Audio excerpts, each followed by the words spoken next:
भाग 2।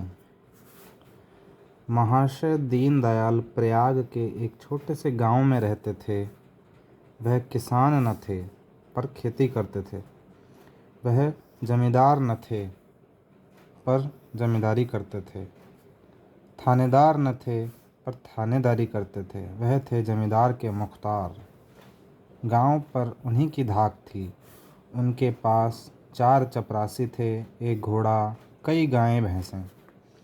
वेतन कुल 5 रुपये पाते थे, जो उनके तंबाकू के खर्च को भी काफ़ी न होता था। उनकी आय के और कौन से मार्ग थे ये कौन जानता है। जालपा उन्हीं की लड़की थी। पहले उसके 3 भाई और थे, पर इस समय वह अकेली थी।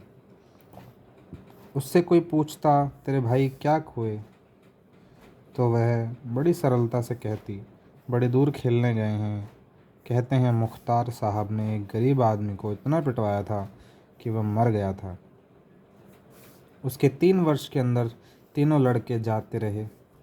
तब से बेचारे बहुत संभल कर चलते, फूंक फूंक कर पाँव रखते, दूध के जले थे, छाछ भी फूंक फूंक कर पीते थे। माता और पिता के जीवन में और क्या अवलंब। दीनदयाल अब कभी प्रयाग जाते तो जालपा के लिए कोई न कोई आभूषण जरूर लाते।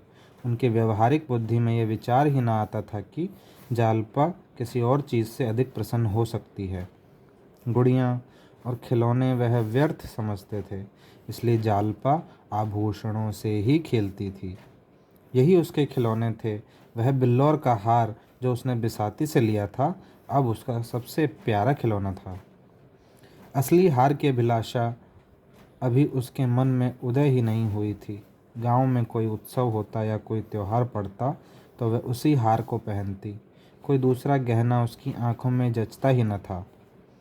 एक दिन दीनदयाल लौटे तो मानकी के लिए चंद्रहार लाए। मानकी की यह साध बहुत दिनों से थी। यह हार पाकर वह मुग्ध हो गई। जालपा को अब अपना हार अच्छा न लगता। पिता से बोली, बाबूजी, मुझे भी ऐसा ही हार ला दीजिए।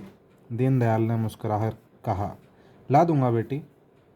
कब ला दीजिएगा? बहुत जल्द। बाप के शब्दों से जालपा का मन न भरा। उसने माता से जाकर कहा, अम्मा जी, मुझे भी अपना सा हार बनवा दो। माँ, वह तो बहुत रुपयों में बनेगा बेटी। जालपा, तुमने अपने लिए बनवाया है, मेरे लिए क्यों नहीं बनवाती? माँ ने मुस्कुराकर कहा, तेरे लिए तेरी ससुराल से आएगा। ये हार 600 में बना था, इतने रुपए जमा कर लेना। दीनदयाल के लिए आसान न था। ऐसे कौन बड़े ओहदेदार थे। बरसों से कहीं यह हार बनने की नौबत आई थी। जीवन में फिर कभी इतने रुपए आएंगे, इसमें उन्हें संदेह था। जालपा लजाकर भाग गई, पर यह शब्द उसके हृदय में अंकित हो गए। ससुराल उसके लिए अब उतनी भयंकर ना थी। ससुराल से चंद्रहार आएगा, वहाँ के लोग उसे माता पिता से अधिक प्यार करेंगे। तभी तो जो चीज़ ये लोग नहीं बनवा सकते वह वहाँ से आएगी। लेकिन ससुराल से न आए तो? उसके सामने 3 लड़कियों के विवाह हो चुके थे, किसी की ससुराल से चंद्रहार न आया था। कहीं उसकी ससुराल से भी ना आया तो? उसने सोचा, तो क्या माता जी अपना हार मुझे दे देंगी? अवश्य दे देंगी। इस तरह हंसते खेलते 7 वर्ष कट गए और वह दिन भी आ गया जब उसकी चिर संचित अभिलाषा पूरी होगी।